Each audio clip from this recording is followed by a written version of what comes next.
Minha gente, tudo bem? Aqui estamos para fazermos um vídeo sobre uma análise comparada do pensamento de Gilberto Freire e Sérgio Buarque de Holanda.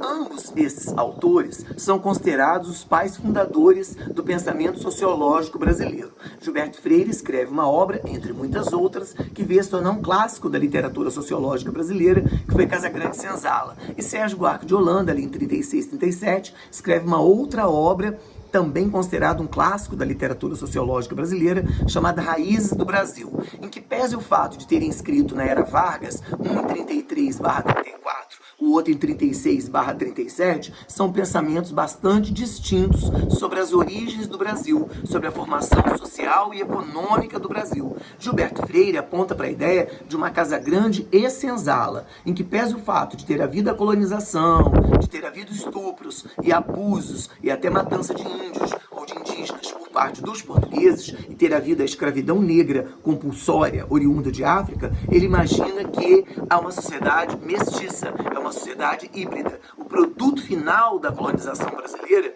da colonização portuguesa no Brasil, foi a mestiçagem. O Brasil é um país mestiço, o Brasil é um país, um caldeirão racial. O Brasil é um país em que homens e negros, homens e mulheres negras, homens brancos e mulheres negras, homens negros e mulheres brancas acabaram se encontrando de algum modo. Ele até não nega num dado capítulo que tem havido abusos e alguns tipos de estupro, mas que o resultado final disso foi o nascimento de uma culinária tipicamente mestiça e preta predominantemente, o nascimento de crianças mulatas, o nascimento de crianças marrons, que acabariam gerando uma sociedade, então, mestiça. E aí vem uma ideia que não está escrita, né, literalmente, mas subliminarmente a gente entende que ele está dizendo que o Brasil é um país que gerou uma espécie de democracia racial. No Brasil, brancos e negros aprendemos a conviver, ou pela comida. O traço final da escravidão foi a herança da culinária, foi a produção de uma população marrom, brown color, né? E o resultado disso é que o país é um país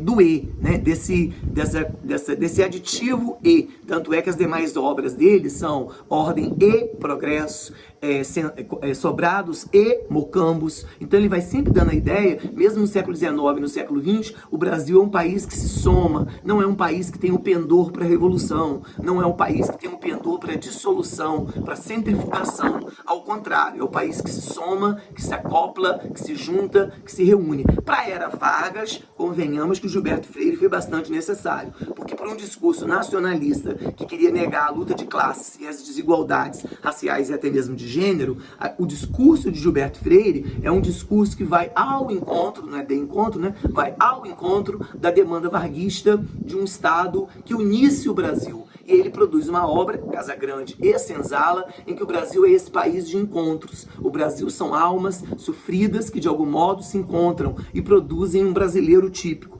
que é pardo, que é mestiço, que é marrom, e o Brasil acaba sendo um país desse encontro cultural. Então ele festeja, ele celebra, em que pese alguns abusos, ele festeja esse tipo de encontro. Já Raízes do Brasil, do Sérgio Buarque de Holanda, que acabou tendo que sair do Brasil, porque no Estado Novo de Vargas ele começou a sofrer perseguições, ali onde hoje é a USP, Universidade de São Paulo, Sérgio Buarque de Holanda nos aponta num livro intitulado Raízes do Brasil, algo bastante diferente. As raízes do Brasil remontam, de fato, aos indígenas e à escravidão negra, mas ele nos coloca que isso aí não foi um traço que a gente possa considerar natural. Afinal de contas, a matança de indígenas e a compulsoriedade do trabalho escravo negro oriundo de África são traços perversos da colonização brasileira. E o resultado disso foi o aparecimento de uma sociedade em que as pessoas são obrigadas, as pessoas são detidas, as pessoas são reprimidas e as pessoas são mortas. Então, num país em que a violência é a regra,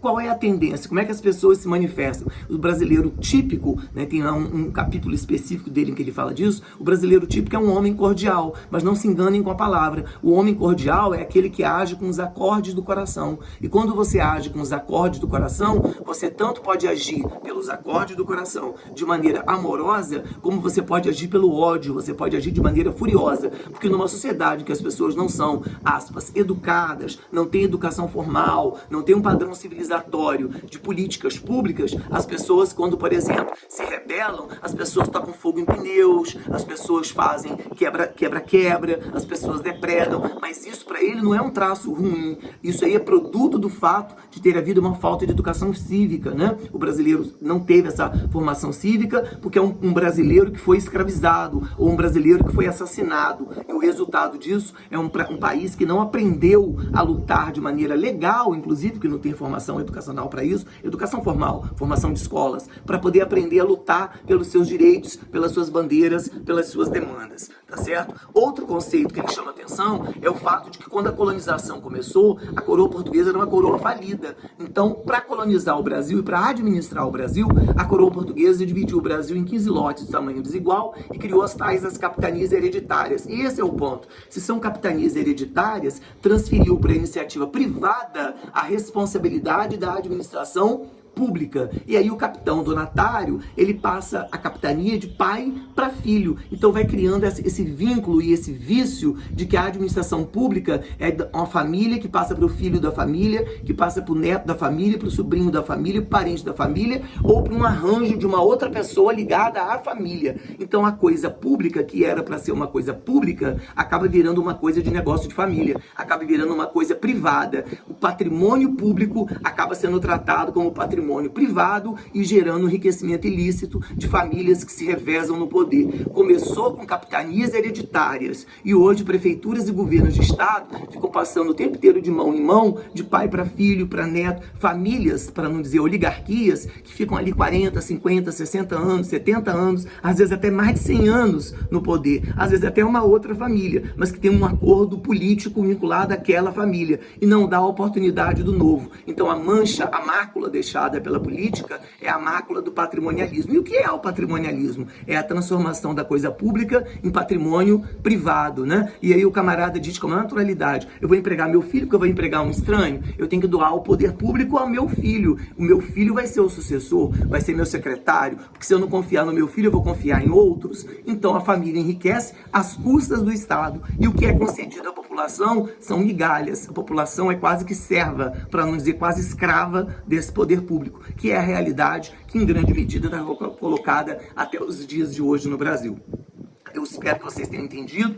Gilberto Freire é um autor que é festejado, faz parte do establishment, do grupo que prestigia e é prestigiado por Getúlio Vargas, e Sérgio Buarque de Holanda está falando de coisas muito desagradáveis. E, obviamente, pela desagradabilidade das coisas que ele fala, não virou figurinha generosa ou figurinha desejada pelo governo Vargas e acabou tendo que ir para a Europa passar ali a ditadura do Estado Novo de Getúlio Vargas, na Europa, em Alemanha, em um dado momento em França, Estados Unidos e etc. Tá certo? Espero que vocês tenham conseguido capturar a nossa comparação e que isso sirva de auxílio e ajuda para os vestibulares que vocês venham a enfrentar sobre o pensamento social brasileiro ou a sociologia brasileira na sua gênese. Desde já, muitíssimo obrigado, minha gente.